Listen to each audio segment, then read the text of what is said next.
attend que Géry se reconnecte parce qu'il a un petit problème de connexion. Et on attend également Marc qui essaye de se connecter en Martinique, mais il y a quelques soucis techniques en fait. Donc voilà, on va attendre, on va meubler en attendant. Bonjour, je vous dis bonjour. Moi, je vais en profiter justement pour dire bonjour à tout le monde, faire un coucou. En tout cas, c'est sympa que vous puissiez tous suivre ce live et que vous suiviez ces lives qui sont si bien accueillis depuis leur début.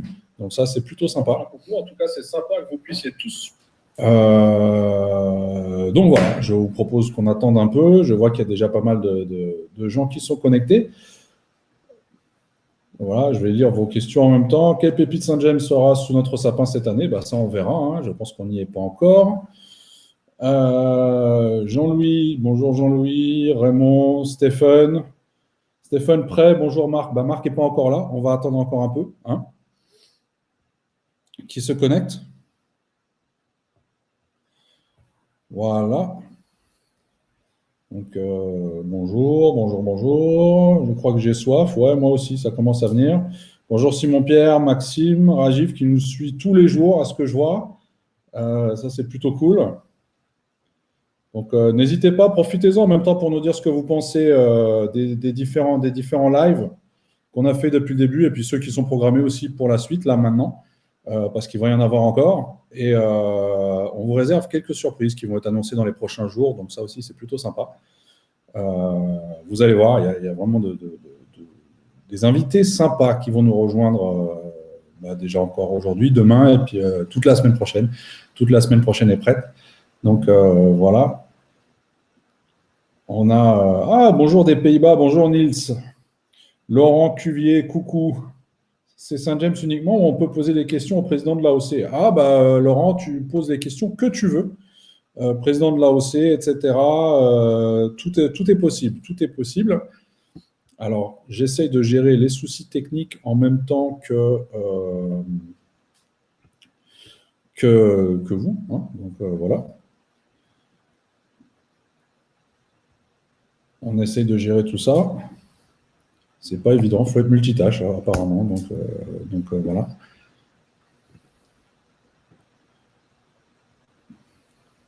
Les lives sont trop bons, merci, c'est super sympa. On se demandait justement si ça allait plaire ou pas. Finalement, on croit comprendre que le retour est plutôt bien, donc ça c'est cool. Bonjour Tatiana, Mélinda, Stéphane, Florian, bonjour à tous. Pourquoi je ne porte pas de chemise fleurie? Parce que j'avais pas envie, tout simplement. Aujourd'hui, je n'avais pas envie. Mais Géry en porte une, on attend juste qu'il se connecte.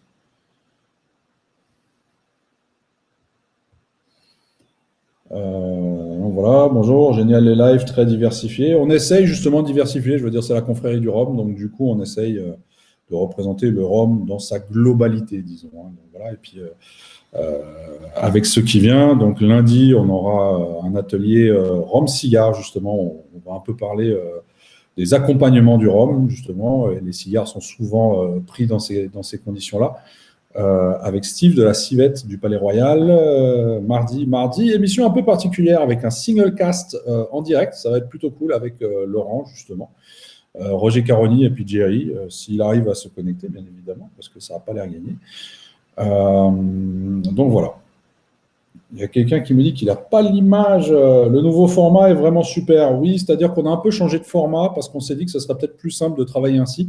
Parce que c'est pas facile pour tout le monde justement de lire les questions en même temps, donc voilà, ça rendait le truc un peu plus fluide en mode émission de télé. Et on a Géry Gitani qui va nous rejoindre d'ici quelques secondes. Voilà, Géry. Voilà. Bonjour tout le monde. On a eu un petit problème de connexion, mais je pense que là c'est bon. Et on va être trois dans quelques secondes. Voilà, en direct déchets de Saint-James. Voilà, c'était avec Marc, c'est pour ça qu'on est arrivé un peu en retard. Bonjour Marc. Tout de suite. Non, remets. Voilà, parfait. C'est bon. C'est bon. Ça marche dans les deux sens. Ils ont bu quoi. Bon, c'est pas gagné. Hein, c'est pas gagné. Ils ont bu déjà, c'est ça? Ouais, je crois que pourtant là, il est que midi en Martinique. Ils ont pris l'apéro, c'est pas possible. Très instructif, c'est vraiment génial de pouvoir échanger avec des pointures. C'est un peu comme sur un Romfest, hein, c'est-à-dire que le but était un peu comme le Romfest est tombé à l'eau ce mois d'avril. Le but était un peu de remplacer ça en vous donnant quand même l'occasion de discuter en direct avec des pointures du domaine, comme si vous étiez sur un salon, en fait. Donc voilà, c'était un peu le but de l'opération. Hervé Boaz, j'ai pas l'image, je suis seul. Non, je ne pense pas, j'espère pas. Salut Knud, Soncho, Super AI, il y a une proximité malgré le côté virtuel. Bah oui, voilà, la confrérie du Rhum rapproche pour le coup pendant cette période de confinement, ce qui est plutôt cool.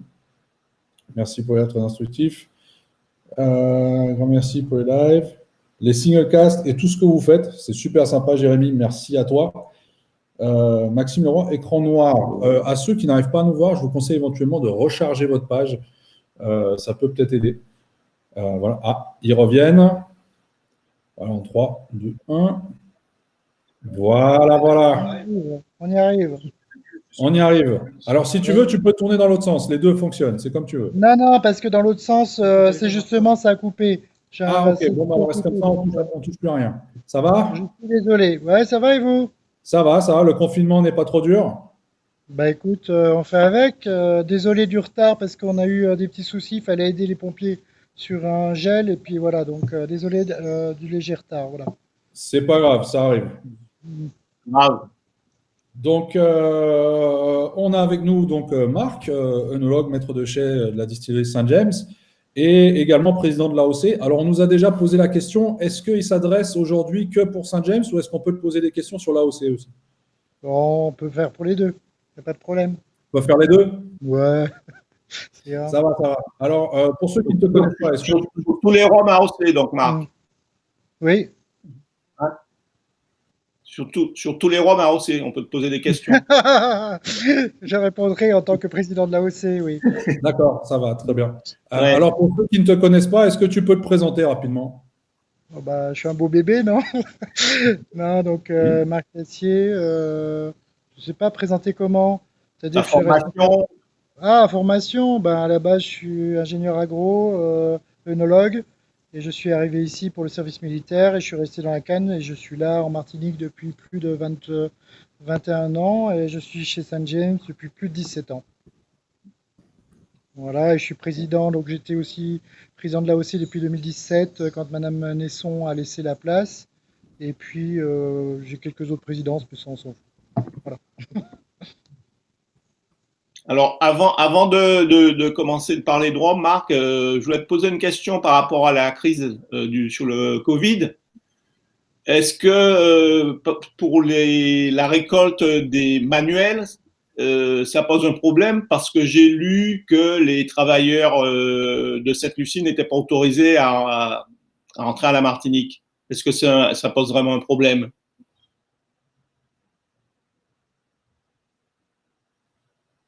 Il a figé. Ah, il y a un problème de connexion. Des petits problèmes de réseau, apparemment. Notamment, oui, tous les là, on est en pénurie de coupeurs de canne. D'habitude, c'est plutôt des Saint-Luciens. Oui. Voilà. Et puis chez Saint-Jean, par exemple, on en a plus d'une quinzaine. Et là, avec le Covid, on ne peut pas faire venir ce personnel. D'accord. Alors, Marc, on a des petits problèmes de réseau avec vous, ça assure un peu, donc on va essayer de faire avec. D'ailleurs, si les gens ont quelques... Pardon? Il ne nous entend pas apparemment non plus. Ah. Je pense qu'il faudrait qu'il bouge un peu au niveau du chai. Je t'entends pas, Géry, je t'entends plus. J'entends Benoît. Je te reçois, je te vois, mais je ne t'entends pas. Il faut peut-être essayer de se reconnecter. Alors, bon. C'est pas évident avec le réseau en Martinique. Tu m'entends, Benoît? Oui, oui, oui. Ouais, alors c'est là-bas qu'il y a un problème. Ouais. Désolé les confrères, mais la technique. Des fois, la technique. Moi, j'entends rien. C'est bon? Il ne nous entend pas apparemment.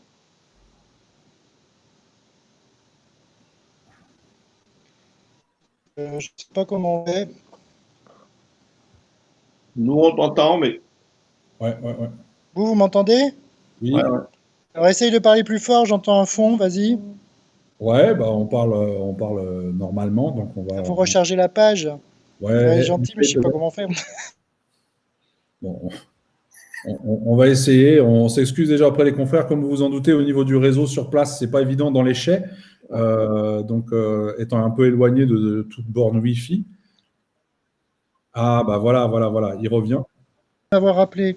Voilà, Pas de souci. excusez-nous, hein. C'est Pourtant, des je suis choses dans qui les... arrivent. Là, tu nous Ouais. entends là? Ah, là maintenant, c'est bon, je vous entends très bien. D'accord, ok. Voilà. Bon, on va Donc, entrer dans le vif du sujet. Mhm. donc, tu nous parlais des coupeurs Saint-Lucien. Oui, les coupeurs Saint-Lucien, ben, on a un problème, c'est que bon, avec le Covid, ils peuvent pas venir. Et d'habitude, on emploie des coupeurs Saint-Lucien parce que localement, on a très peu de personnes qui viennent couper la canne. Et on a besoin de coupeurs à ce moment-là parce que toutes les zones un peu trop pentues, les bords de rivières, mais aussi pour replanter, puisqu'on va bientôt, on va commencer les replantations. Il nous faut une main-d'œuvre pour y arriver, plus le désherbage, puisque maintenant, avec les nouvelles normes, on est obligé de désherber un maximum. Donc ça demande une main-d'œuvre et on n'a pas toute la main-d'œuvre nécessaire pour le faire. Voilà. OK. Jerry, il me semble que tu avais quelques questions, toi, directement à poser. Oui, en fait, c'était des questions qui concernaient déjà le process de fabrication, Marc. On sait que chez vous, directement sur la fermentation, on sait que chez vous, vous avez fait l'option d'une fermentation courte. Est-ce que tu peux expliquer pourquoi vous avez fait ce choix-là? Ce choix-là est un peu historique parce que déjà, une fermentation longue, il faut avoir une capacité de stockage. Et une fermentation courte, historiquement, il n'y avait pas forcément, comment dire, il n'y a pas d'ailleurs, il n'y a toujours pas de refroidissement des cuves et les cuves peuvent s'échauffer rapidement. Alors ceux qui sont proches de la pelée, qui ont de l'eau fraîche, très fraîche, peuvent monter en degrés, mais nous, on est obligé de baisser en degrés pour éviter des échauffements. Et ce qui fait qu'on met un peu plus d'eau à l'extraction, et au lieu d'avoir des degrés comme d'autres qui peuvent monter à 7, nous, on reste à 4, 4,2, et ce qui fait que ça fermente très très rapidement. Même si on a un potentiel dans le jus de 10 à 12 degrés, on est comme ça depuis des années, parce que sinon, techniquement, il faudrait refroidir les cuves, et on ne sait pas refroidir des cuves sans que ce soit économique et bon marché, quoi. Voilà. Alors, j'ai une deuxième question, mais qui est un peu complémentaire. C'est que vous imbibez la canne au moment du broyage. Et ça, est-ce que tu peux expliquer Pourquoi? que ça permet de faire justement une fermentation courte et que ça permet de développer les arômes primaires de la canne? Est-ce que tu peux expliquer ça? Parce que souvent, les gens pensent que le fait de faire de l'imbibation, c'est pas forcément bon et que ça donne pas du bon rhum. Alors, est-ce que tu peux expliquer pourquoi vous faites et comment? Alors, l'imbibition, de toute façon, tout le monde en fait, puisque le problème, c'est que le sucre est certes dans la canne, mais le sucre est contenu dans les fibres. Et les fibres, pour aller chercher ce sucre, il faut vraiment vraiment bien écraser les fibres, mais c'est assez délicat et difficile. Il faut des pressions assez fortes. Et ce sucre, de toute façon, il faut l'évacuer. Donc ce sucre, en imbibant, on va aller on va faciliter l'osmose, on va faciliter le transfert du sucre de la canne vers le jus. Hein, c'est comme vous prenez une tasse ou vous prenez un bol de café et vous pouvez mettre plus de sucre dans un bol. Donc en mettant plus d'eau, vous avez le sucre qui va passer plus facilement, simplement par dilution, par osmose, vers ce jus. Alors après, vous avez les gens qui vont plus ou moins imbiber, ça c'est des pratiques, mais plus vous imbibez, plus vous avez des chances d'extraire plus du sucre. C'est pour ça qu'en général, chez nous, on a le meilleur taux d'extraction de sucre en Martinique, parce que nous, on imbibe au maximum, pour essayer d'avoir le maximum de sucre. On arrive à extraire plus de 93% du sucre. Et c'est bien souvent plus proche de 95, 96 que... Voilà. Alors, dans ce format, on a l'avantage que les membres de la confrérie du Rhum peuvent poser des questions en direct. Donc, on a quelques questions qui tombent pour toi.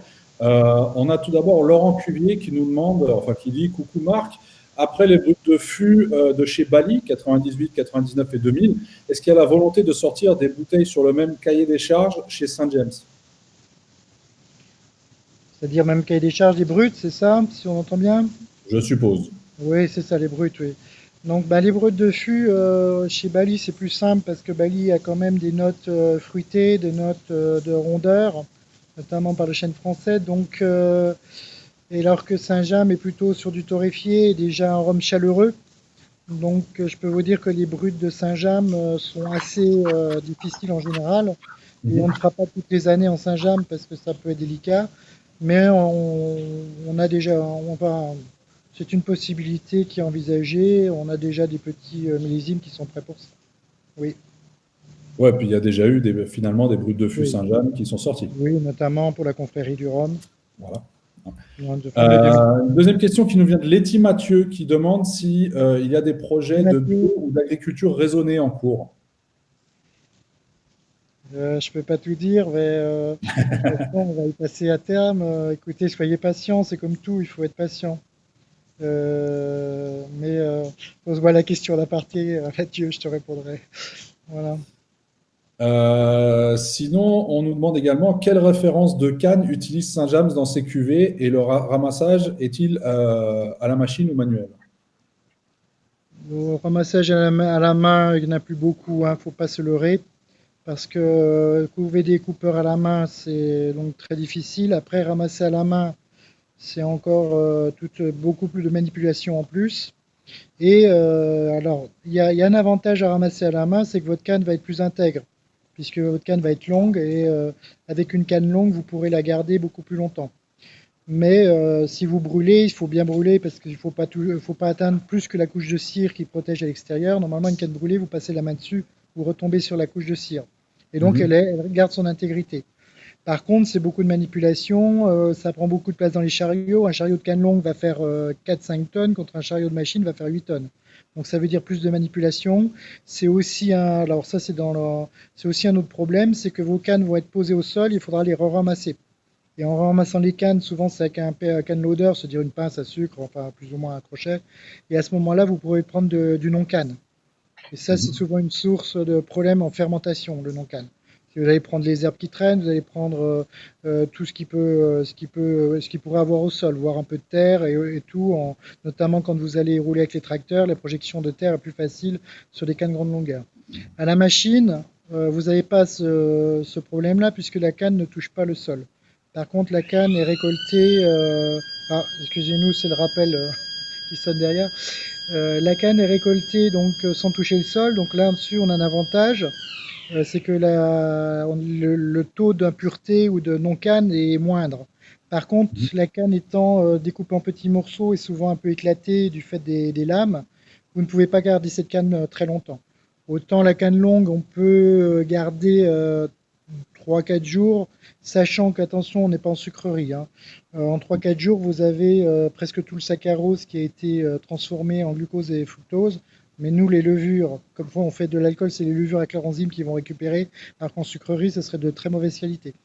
Et puis sur les cannes coupées à la machine, on a beaucoup plus de risques d'attaque bactérienne puisque les surfaces d'échange sont plus grandes.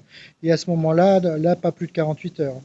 Sinon, vous avez un grave problème. C'est pour ça que dans une usine, si vous regardez, le stock de cannes est toujours un peu faible. En général, correspond à 1 ou 2 heures d'avance maximum, parce que si vous avez un problème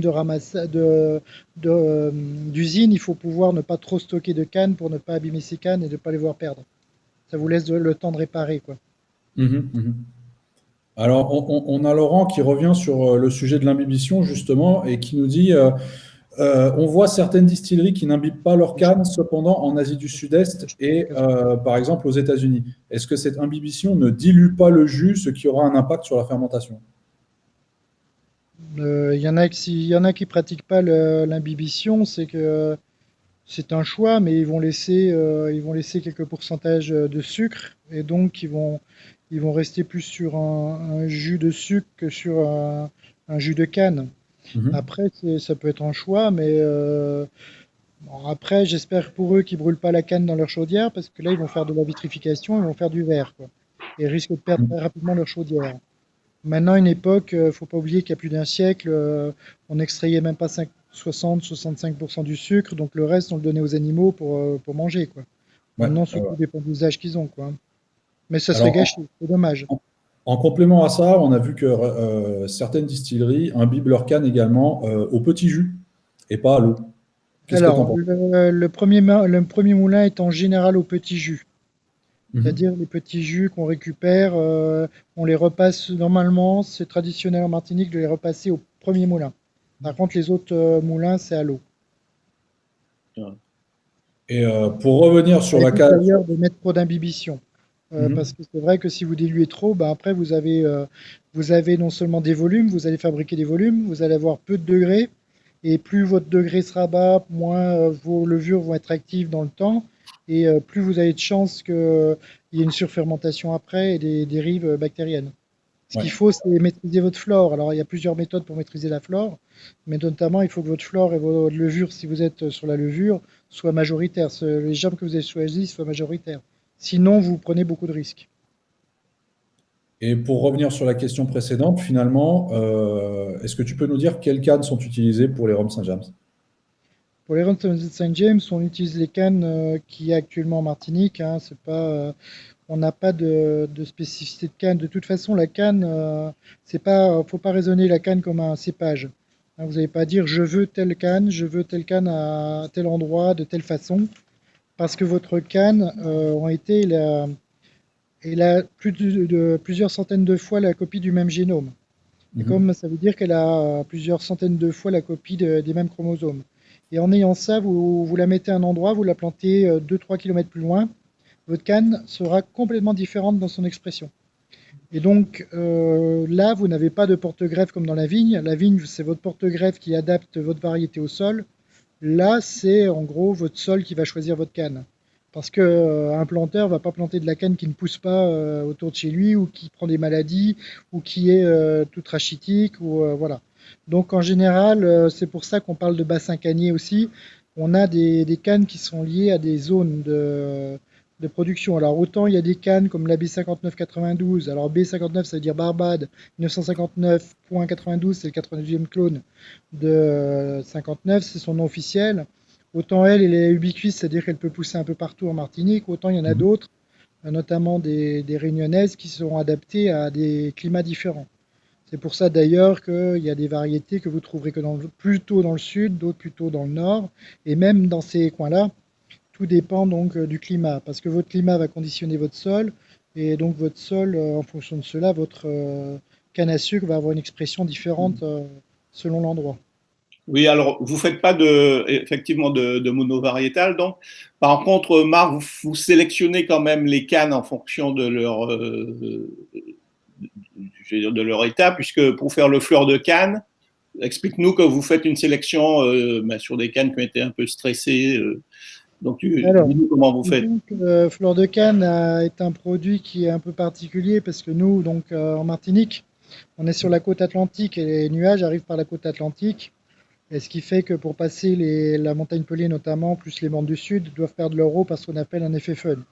Donc ce qui fait que le côté Caraïbe est plus sec que le côté atlantique. Et nous, comme on a l'extrême nord, on a la Pelée, donc on a les nuages qui sont arrêtés vraiment par la Pelée. Et à ce moment-là, on a un peu plus d'eau, donc on a plutôt des cannes qui ont plus de mal à arriver à une pleine maturité. Alors elles arrivent à maturité, mais elles n'arrivent pas à être sèches. Sauf que certaines années, alors maintenant c'est le cas, on a un carême assez sec. À ce moment-là, on rentre dans une année très sèche. Et dans ces années très sèches, on a des cannes qui sèchent vraiment. Et là, même les feuilles, tout. Et donc, quand vous avez presque des bâtons de sucre sur pâte, quoi. Enfin, sur pâte, c'est pas très joli. Et donc, à ce moment-là, on n'a plus beaucoup de non-cannes de parties végétales, végétatives. Et quand on va broyer ces cannes, on va surtout avoir le jus de canne, la canne mûre, et ces notes de sucre, de jus sucré beaucoup plus marquées. Et on a choisi donc à ce moment-là un goût un peu particulier qui correspond au bassin qu'on a autour de chez nous. Et à ce moment-là, on fait le fleur de canne. Et donc ça, c'est des périodes très sèches. Alors de mémoire, c'était 2005, 2003, 2005, 2008, 2013, et puis on en a fait un peu en 2017. Alors, on a Hervé Midou qui nous demande s'il y a un intérêt à éplucher les cannes comme ça se fait en Asie, par exemple. Alors, Avant éplucher broyage. les cannes, c'est facile quand on a de la main-d'œuvre, Ouais. mais éplucher les cannes, c'est enlever une couche cireuse. Alors, je comprendrais en sucrerie. Maintenant, enfin, sauf si vous voulez enlever des goûts un peu dits herbacés, vous enlevez des C6, hein, donc vous enlevez certains goûts, notamment propanol et autres. Mais nous, comme on a un canne fraîche, on n'aurait pas intérêt puisqu'on changerait notre rhum. Maintenant, en sucrerie, je comprendrais parce que vous avez plein de molécules aussi qui gênent dans la composition du sucre. Et ça, elles sont principalement contenues dans les fibres, enfin de l'extérieur, dans les cires. Voilà. Mais maintenant, c'est pareil, c'est pour obtenir un jus plus pur que du sucre pur, oui. Si c'est pour garder toute l'intégrité de la canne et avoir ce goût de canne particulier, vaut mieux garder ça. Après, c'est une question de choix. Mais nous, c'est irréalisable, au sens technique du terme, au sens coût surtout. Et besoin de Alors, main-d'œuvre. On n'a pas de main-d'œuvre pour arracher l'herbe, alors vous voyez. alors hier, on a eu un direct avec notamment une représentante de chez Damoiseau. Ouais. Et Hervé Damoiseau a affirmé que Saint-James avait une dérogation pour faire des rhums de mélasse. On te demande ici en commentaire si c'est vrai et si oui, l'utilisez-vous dans vos rhums? Ah, bon, écoutez, Monsieur Damoiseau a attaqué Saint-James sur un point qui est soi-disant qu'on transforme du rhum en AOC. Le rapport des fraudes vient de tomber, on est clean. Nous attaquer sur d'autres choses aussi, donc là-dessus, on ne va pas trop répondre, mais pour répondre exactement, on ne fait pas de rhum de mélasse Saint-James. Par contre, Saint-James, en dehors de sa campagne, fait le rhum de mélasse à partir de la mélasse du Galion sur ses unités, mais qui sont complètement indépendantes et hors saison par rapport au rhum agricole. Et c'est contrôlé, et c'est sous une autre société qui s'appelle Société de production des rhums de commercialisation du Galion. Et comme nous sommes en IG, nous sommes également contrôlés sur ce point-là pour pas qu'il y ait de confusion. Et voilà quoi. Il n'y a pas de ces rhums servent à quoi par la suite? franchement, ça sentirait. Hein. Alors par contre, historiquement, on peut relier Saint-James à un côté sucrerie. Alors justement, si vous voyez l'image qui bouge derrière moi, vous inquiétez pas, c'est que je dois me déplacer pour des problèmes techniques. Voilà. Ah, pas de problème. Je vais essayer de pas tomber. Et donc ce que je disais, oui. Historiquement, Saint-James, alors là je rentre dans les cuves, hein. Si vous voyez des cuves c'est normal, si vous voyez des cuvées, il y a un petit passage, voilà, vous pourrez les voir derrière moi. Saint-James donc faisait historiquement, a été dans les premiers dans les années 1900, à utiliser du jus de canne cuit. Pourquoi? Parce qu'à l'époque il y avait beaucoup de problèmes de fermentation, les fermentations duraient une semaine parce qu'elles étaient très très longues. Et à ce moment-là, on passait une forme de pasteurisation, on chauffait légèrement les jus. Et à cette époque-là, c'était accepté comme rhum agricole, hein, jusque dans les années 50. Et à partir du moment où il y a eu les cuves inox, ça n'a plus été accepté en rhum agricole. Et à ce moment-là, de toute façon, il y a une maîtrise des fermentations. C'est pour ça que vous avez aussi, pour ceux qui l'ont goûté, le 1885. Et puis pour ceux qui l'auraient goûté, alors parce qu'il est peut-être un peu cher le 1885, pour ceux qui l'auraient, il y a de la lumière. Voilà, pour ceux qui l'auraient goûté, la cuvée Prestige de 250 ans, on a ce goût de canne, ce goût de Vesoux cuit. Voilà, alors, le rhum de mélasse que vous produisez avec la mélasse du Galion, il va servir à quoi exactement? Attendez, j'ai pas entendu la question parce qu'il y avait du bruit autour. Ouais, il est vendu pour par le Galion. Le rhum de mélasse que vous produisez avec la mélasse du Galion, il va servir à quoi finalement? Alors, celui qui est fait par pour la mélasse du Galion, il appartient au Galion. Hein. Ouais, il n'appartient pas du tout à Saint-James. La marque Galion. On a le droit de faire du rhum à façon pour les sucreries. Ce rhum, il y a deux fabrications. Il y a un rhum traditionnel de sucrerie qui lui va servir pour des liqueurs en métropole, va servir pour des clients. Là, c'est chacun des clients qui va faire ce qu'il veut avec. Après, vous avez un deuxième usage de la mélasse, mais qui n'est pas fait chez Saint-James, qui est fait directement à côté de la sucrerie, qui est le grand arôme.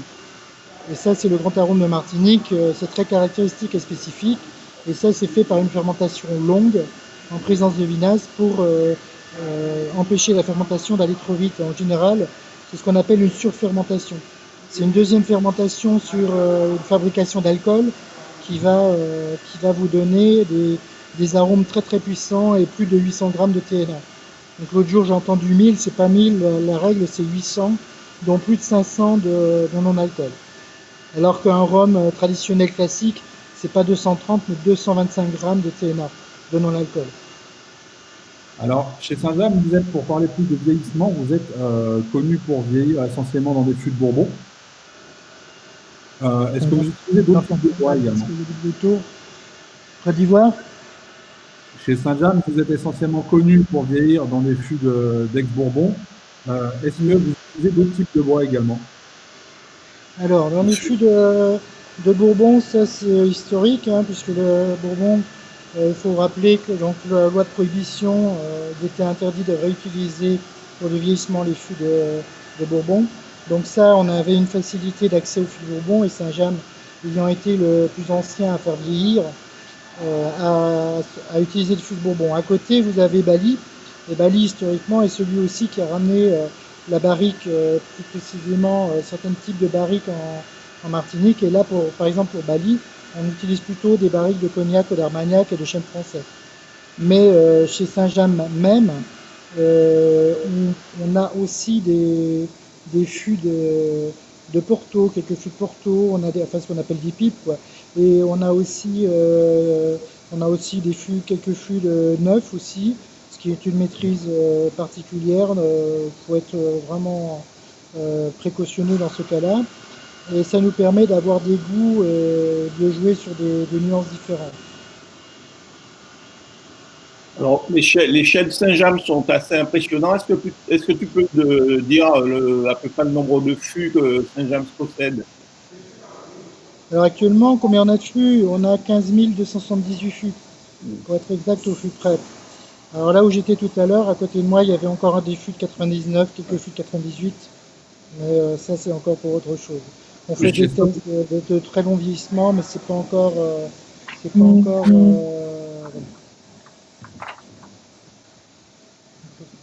Les fûts, problème technique. Quoi ouais. Ok. Les fûts les plus vieux que vous avez en stock actuellement, ils ont quel âge? Ah, ça a coupé. Ah, ça les fixe. Bon, on va attendre. N'hésitez surtout pas à poser vos questions en même temps dans les commentaires. Voilà, ça revient. Ça revient. Voilà. Oui, on est de retour. Journée difficile. Non, ouais, c'est pas évident en se baladant en même temps avec le réseau, ça doit pas être. Ouais, c'est pas évident. Alors, ce qu'il faut savoir, c'est qu'ils ont aussi une soixantaine de foudres chez Saint-James. Ouais. Donc, c'est pour donner une idée un peu de la dimension des chais de Saint-James. Alors, on va attendre qu'ils reviennent rapidement. Alors, est-ce qu'on a des questions en attendant? Sinon, on peut voir justement la 250 ans dont Marc parlait tout à l'heure derrière Jerry. Donc, voilà. Ah bon? Voilà. Ils reviennent. Voilà. Il arrive? Retour.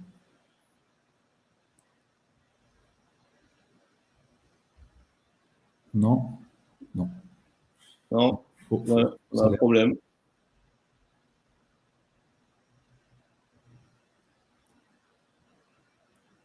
Alors, les foudres sont fabriquées où? Malheureusement, je n'ai pas la réponse. Je pense que c'est en France, les foudres.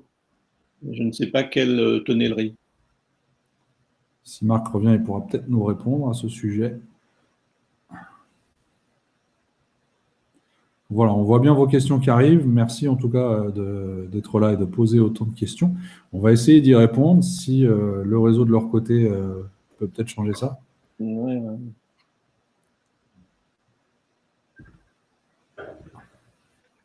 Ah, voilà. Ça revient? Oui. Mais moi, je ne vous vois pas. Mais c'est pas grave. Voilà. Vous me voyez? Vous me voyez ou pas? Oui, c'est bon. On va faire comme ça, mais moi, je ne vous vois pas. Je suis désolé. On te voit, donc fais pas trop de grimaces, voilà. Parce que nous, on te voit. Vous me dites si je suis pas... continue à sourire comme ça, c'est bien. Ouais. Donc, on a pas mal de questions qui sont tombées entre-temps. Je suis désolé. La différence de fabrication entre Saint-James et Bali? La différence de fabrication. Ah bah voilà, on a de nouveau. La question n'a pas posé, tu vois. C'est pour conserver les secrets de fabrication. Voilà, à chaque fois, ça coupe, en fait. C'est fait exprès.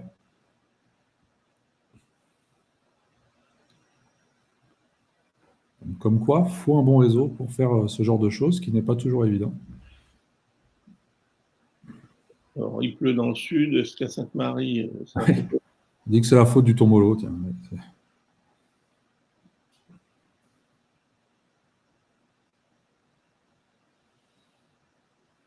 Bon.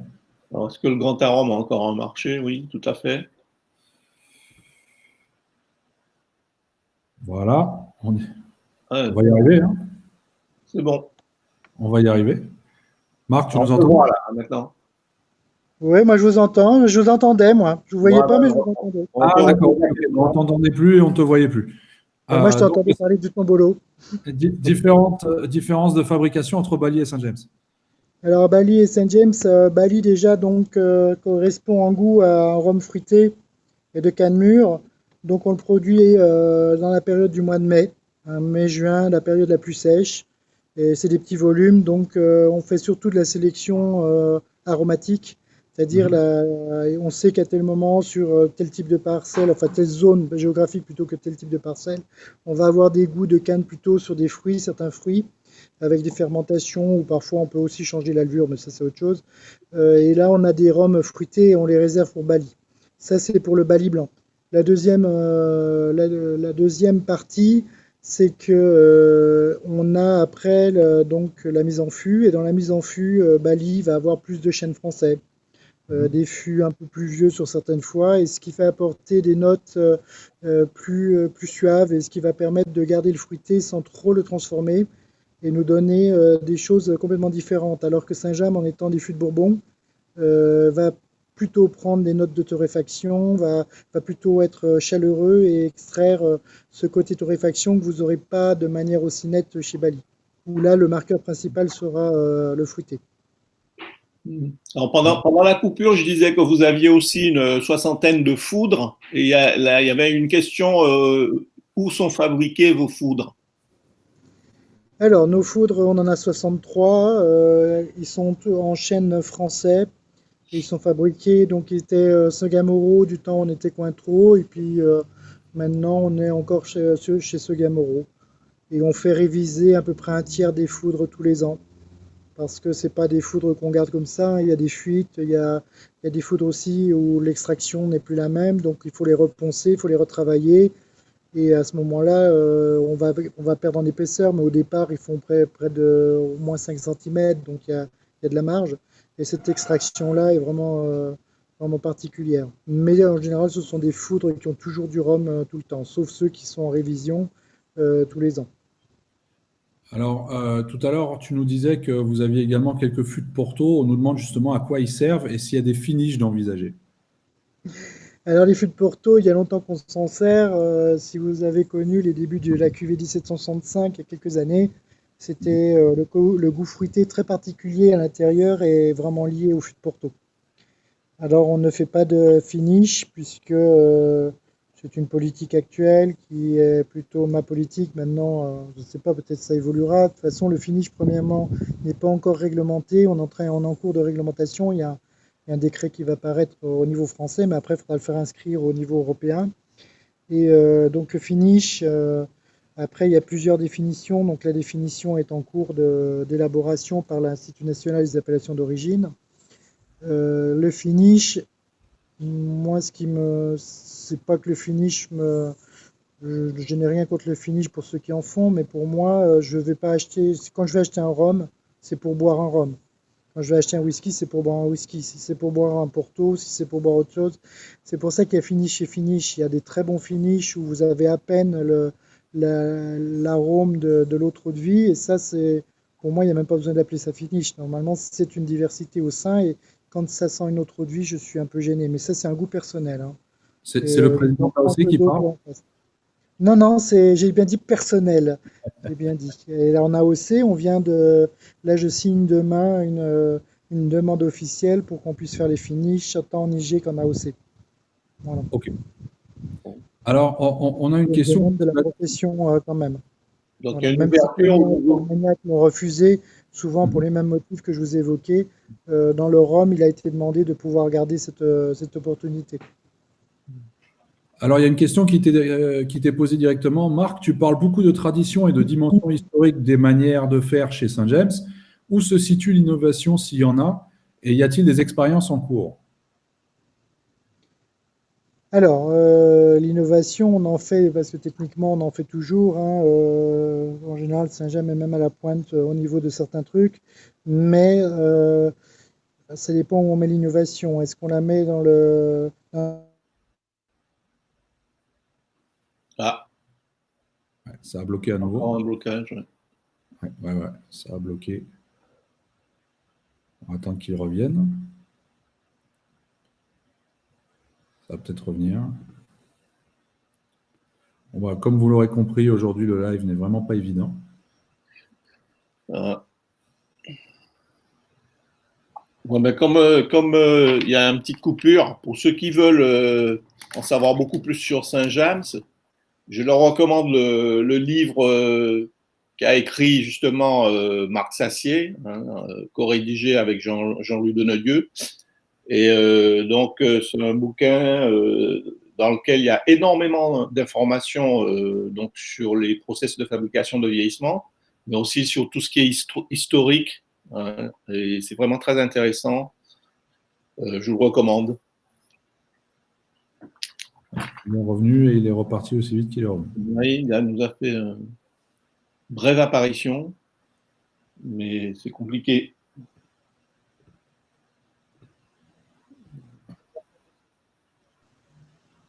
Voilà. Vous me voyez, vous m'entendez? On Ouais, va entendre, c'est bon. C'est une folie, je suis désolé, hein, c'est pas de notre faute, mais là, c'est une folie. Ouais. c'est pas grave, j'ai profité de la coupure pour faire un peu de pub pour ton bouquin. Ah ben d'ailleurs, j'en profite pour le co-auteur de faire un coucou à Isabelle et je souhaite un bon anniversaire. Ah bah Et voilà. puis bonjour au Bressan aussi, j'avais promis. Voilà, c'est fait. Donc excusez-moi, hein. Donc tu disais, le bouquin de 250 ans, oui, bon, il y a pas mal d'explications que je viens de donner dedans, oui. Alors, une question qui nous revient, c'est est-ce qu'il reste du jus du Castreng 2008 pour les 70 ans de Vélier ou est-ce que ce produit passe définitivement en collector? Voilà, ça aussi, c'était un secret. On va pas en parler. Décidément, beaucoup de secrets aujourd'hui chez Saint-James. Là, on n'a pas. Aujourd'hui, c'est pas C'est pas le jour. Non. On est désolé. De toute façon, je pense que Marc prendra le temps de répondre aux questions après dans les commentaires. Ouais. On va lui demander de prendre quelques minutes pour Pour répondre par écrit s'il n'a pas pu répondre à vos questions. compliqué, là, je pense. Ça sera peut-être plus simple. Bon, du coup. On va peut-être essayer une dernière fois et puis après, il passera. On lui demandera de passer à l'écrit. Ça sera peut-être plus simple pour le coup. Ça va, on a le temps. C'est pas comme si on n'était pas bloqué à la maison. Oui, c'est pas faux. Oui, mais c'est quand même pas très drôle. Trop de chais tue la connexion. Voilà, Sébastien Vedani, voilà, toujours avec son humour, hein, mais des petites remarques. Ouais, je vois ça.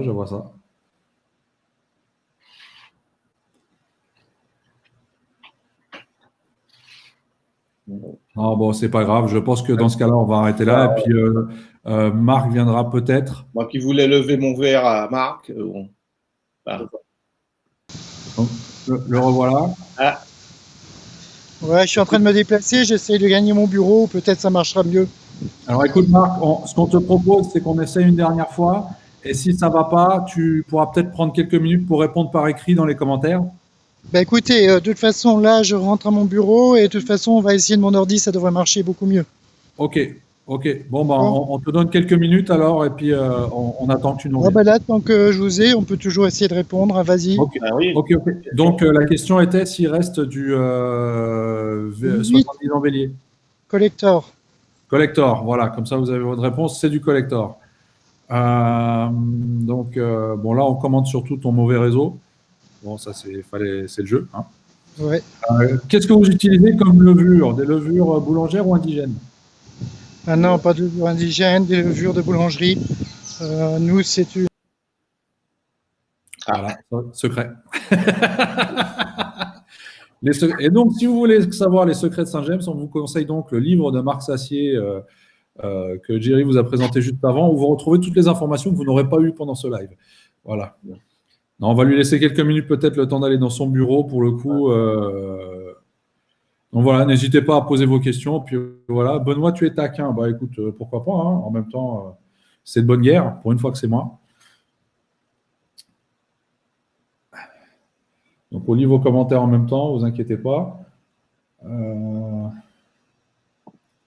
nous prévoyez quoi pour le live single casque? Bah, vous verrez. Connectez-vous mardi soir à 21h et puis vous verrez ce qu'on vous prépare. Je pense que ça va être joyeux. Ça sera un peu comme maintenant, mais avec Roger Caronnier et Laurent Cuvier en plus. Ça risque d'être sympa. Bon, ben, je ne sais pas ce qu'on va faire, Benoît. Je voulais boire un verre en l'honneur de Marc, mais s'il n'est pas là. Ah bah écoute, serre-toi toujours, on verra bien. C'est pas perdu de toute façon. Il faut bien un poil à gratter. Si on a un débat live, c'est pas un débat, messieurs. Ouais.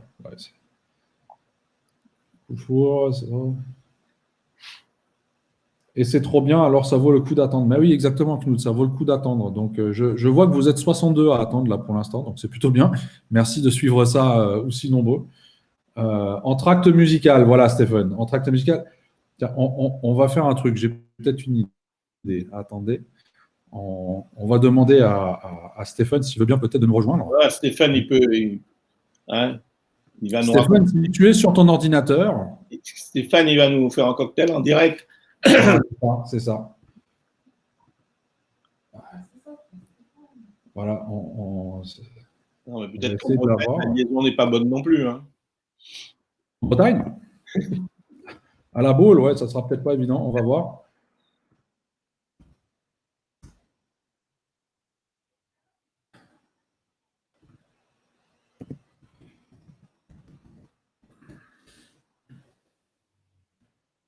On va voir ce que ça donne. Pourquoi avoir acheté les droits de l'appellation Rhum Paille? Ah bah ça, on va voir. Hein. Ah, ils ont déposé le nom. Ouais.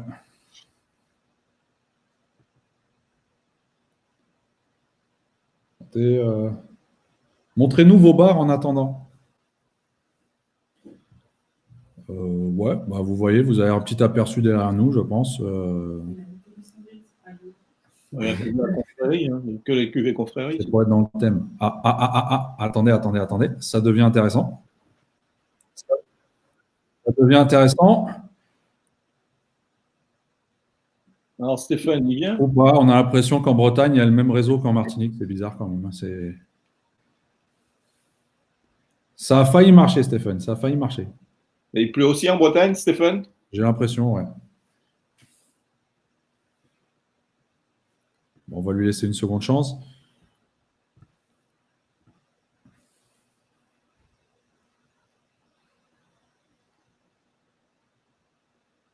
Qu'est-ce qu'il en est pour Hardy? Ben, on va voir ça également tout de suite. Hein.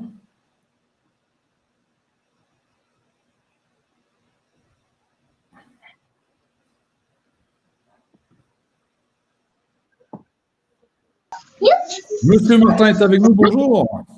Bonjour, mais je ne sais pas si tu vois quelque chose, parce que moi je vois rien du tout. Alors on te voit et on t'entend. On te voit, on t'entend. Bonjour Stéphane. Non, il n'entend plus. On t'entend pas non plus. Je crois que c'est Saint-James. En fait, je pense que Saint-James c'est mal loti concernant l'Internet. Saint-James, c'est pas gagné. Ils doivent partager le réseau. Ils ont un réseau pour tous. Alors. T'as le son là-dessus? Voilà. Marc, est-ce que tu nous entends? Tu nous vois? Non, c'est fini. Non. On voit Marc. C'est bon. C'est bon là. On n'a plus besoin de Stéphane. Marc, tu nous entends? C'est fini. Tu nous entends, Marc? J'appelle-le avec mon portable et puis demande. Oui, il est c'est bon. On te voit? Ouais. Salut Stéphane, ça va? Ah bon, Marc est revenu. Voilà, voilà. Oui, mais Bon. les autres ne sont pas revenus. Vous partagez le réseau tous les deux, c'est ça? C'est ça, moi. T'as le réseau martiniquais et le réseau breton en même temps, ça vaut pas grand-chose. Et c'est le même, voilà. Allez, à tout à l'heure, j'écoute Marc. Je me sers Ouais, un ok. peu. À tout à l'heure. Stéphane, À ouais. plus tard. Ciao. Ciao. Donc voilà, Marc, on revient à toi. Donc il y a beaucoup de questions qui sont tombées entre-temps. Comme tu t'en doutes, tu nous entends là? C'est un enfer, hein. Tu ouvres le message? Qu'est-ce que Ouais, je je fais dis que c'est pour ok. l'instant Ouais. C'est pas gagné. J'ai l'impression qu'il nous entend pas en fait. C'est mon revenu. Non, Et il est chargé, en plus, tu avais chargé ton portable. Voilà, là, quel Oh, bordel. appelle-le. c'est trop fort. Ah, c'est- Ils sont trop forts en technique. Non, mais aujourd'hui, entre l'informatique où je peux pas recevoir mes mails, Non, alors on l'entend hein, quand même, on l'entend. On entend tous les il secrets. y en a qui doivent pomper dessus comme des malades. Et, C'est ça. C'est ça. Bon, on va peut-être couper. Alors on s'excuse, je pense qu'on va en rester là. Hein. Ouais, parce que ça devient. Et puis on va demander à Marc de vous répondre par écrit justement dans les commentaires, ça sera peut-être plus simple. Voilà, on est désolé. On voulait, On est sérieusement désolé, comme vous le voyez, c'est un peu, ça ne dépend pas que de nous malheureusement. Il va essayer de vous répondre par écrit et puis sinon au pire on essaie de réorganiser ça à l'occasion quand il y aura quand on aura trouvé des solutions techniques viables. ouais, on pourra le refaire. On pourra le Donc, voilà. refaire si jamais. Donc voilà, on s'excuse encore une fois. Donc voilà, sinon, comme on disait, on va essayer de faire en sorte que Marc vous réponde en commentaire. Et puis, on vous attend demain pour un live. On espère que le réseau passera mieux. Un live en direct de Thaïlande avec Marine de chez Shalong Bay. Alors, ça sera très tôt le matin, par contre, ça sera 11h du matin à cause du décalage horaire, vous l'aurez compris. Donc, on vous attend demain matin pour l'apéro et puis on va parler rhum thaïlandais. Jerry, on se voit demain matin? Ouais, pas de problème. Bah voilà. Non, je vais boire un petit Saint-James, hein, donc. Tu vas boire lequel? Vas-y, t'en as plusieurs derrière toi. On veut voir. Lequel? Juste pour Laurent, hein, puisque comme Marc n'est pas là, bon, je vais me servir un petit verre de celui-là en fait. Il va pas faire ça. Il va pas faire ça quand même. Ouais, un petit verre de celui-là quand même, hein, parce que bon, l'honneur de Marc, comme je suis compatissant, comme il a eu du mal là, avec son direct, bon les gars, je vois un petit. Là, tu fais des envieux. Hein. Là, tu fais des envieux. 50 ans là pour tout le monde. Même moi, je t'envie pour le coup. Voilà, la santé. Hein. Bon, santé. Et puis, santé à tous. Profitez-en. Justement, un live assez court, donc ça Rien rallonge. qu'à l'odeur, déjà les gars, je sais pas si vous prenez l'odeur. Je dis les gars, les filles aussi, hein. Mais là, c'est quelque chose, hein, franchement. Voilà. Non. Là, tu peux couper parce que là, ça va faire des envieux. Bon, à la tienne. Hein, et puis, on vous dit à demain. Demain, 11h? 11h. Allez, bonne soirée. Ciao.